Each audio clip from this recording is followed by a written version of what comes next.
नमस्कार, मैं सौरभ वाल्मीकि और आज फिर हम धरना स्थल पर पहुंचे हैं कि जहां मेडिकल कॉलेज ईएसआई का तमाम मेडिकल स्टाफ यहाँ धरने पर बैठा है। आप ठीक देख सकते हैं, सैकड़ों लोग यहाँ मौजूद हैं, जिनमें पैरामेडिकल, नर्सिंग भी हैं और एनओ भी हैं और तमाम सफाई कर्मचारी यहाँ धरने पर बैठे हैं। 2 दिन से इनका धरना बना हुआ है। कल इन्होंने धरना शुरू किया था। मुख्य मांगों को लेकर के ये लोग बैठे हैं और जो यहाँ के डीन है ईएसआई के, उनसे भी तमाम बातें इनकी हो रही हैं और इनका कहना है कि वादा खिलाफी ईएसआई डिपार्टमेंट कर रहा है, हमारी मांगों को नहीं मान रहे हैं। और कुछ कर्मचारी साथ यहाँ मौजूद हैं। जी कौशिक साहब, 2 दिन हो गए धरने पर आप बैठे हैं, क्या कुछ मांगे हैं? अभी तक आपकी मांगों पर खरी उतरने की कोशिश की है ईएसआई के प्रशासन ने? अभी तक कुछ भी इन्होंने स्वीकार नहीं किया है। अभी हमारे पास कॉल आया कि डीन सर सबके सामने आ रहे हैं, उनके सामने हम अपनी मांगे रखेंगे और अगर वो मांगे हमें रिटन में देते हैं, लिखित में देते हैं, तो हम ये धरना बंद करेंगे। बाकी अगर वो रिटन में हमें नहीं देते हैं तो ये धरना जारी रहेगा।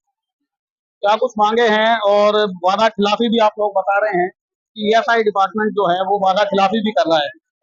देखो जी, सबसे पहले जो हमारी मांग है जॉब सिक्योरिटी की थी, ईएलसीएल की थी, जो यहाँ पे बंदे वर्क करते हैं उनके ट्रीटमेंट के लिए थी कि जो बंदा खुद एक मरीज की देखभाल कर रहा है उसका यहाँ पे ट्रीटमेंट नहीं हो रहा। तो हमारी नॉर्मल सी और लीगल मांगे थी जो संविधान के थ्रू लागू होनी चाहिए थी, वही हम लोग की मांगे रखी है, वही हमने मांगे रखी हुई है।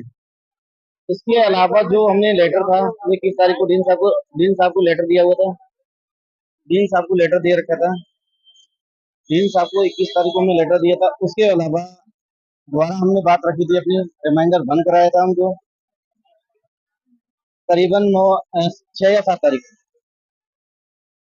उसके बाद अभी तक क्या रास्ता निकला है? कोई रास्ता निकाला है ईएसआई के प्रबंधन ने? अभी तक रास्ता ये निकाला है कि अंदर से कॉल आया है कि डीन साहब आपसे मीटिंग करना चाहते हैं यूनियन के मेंबर से, और वो खुद मिलने चल के आ रहे हैं एक बार।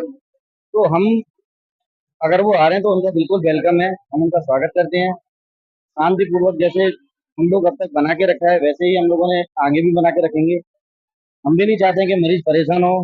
हॉस्पिटल बंद है, मरीज बहुत ज्यादा परेशान हो रहे हैं, पेशेंटों का इलाज नहीं हो पा रहा है, हाहाकार मच रही है हॉस्पिटल में। तो हम हॉस्पिटल के या मरीजों के खिलाफ नहीं है, हर तरह से हम मरीजों का सपोर्ट करना चाहते हैं। बट हमारी भी कुछ मांगे होती हैं, तो हमारी मांगे की जाए समय समय।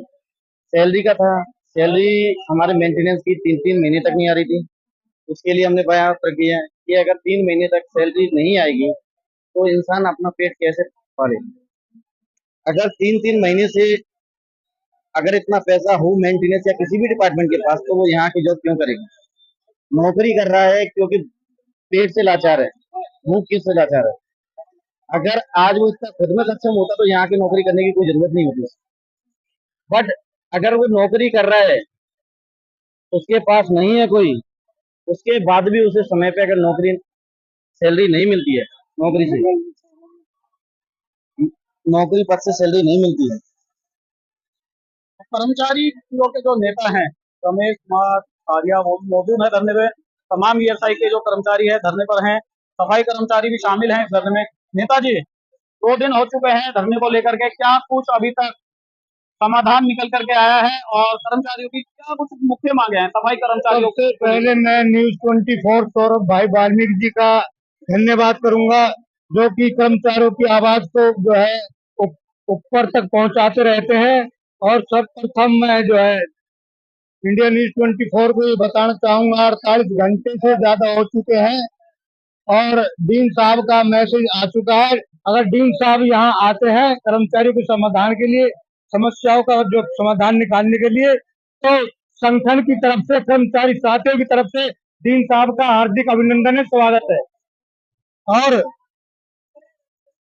डीन साहब से ये हम यही मांगे क्या है सफाई कर्मचारियों की? क्या कुछ मांगे हैं? सफाई कर्मचारियों की सबसे बड़ी मांग तो ये जो 20-22 कर्मचारी निकाले हुए हैं नौकरी से, बिना किसी कारण के इनको निकाला गया है, जबकि नोटिस दिया जाता है, बिना नोटिस दिए इनको निकाल दिया गया था। और इनको नौकरी पे लिया जाए।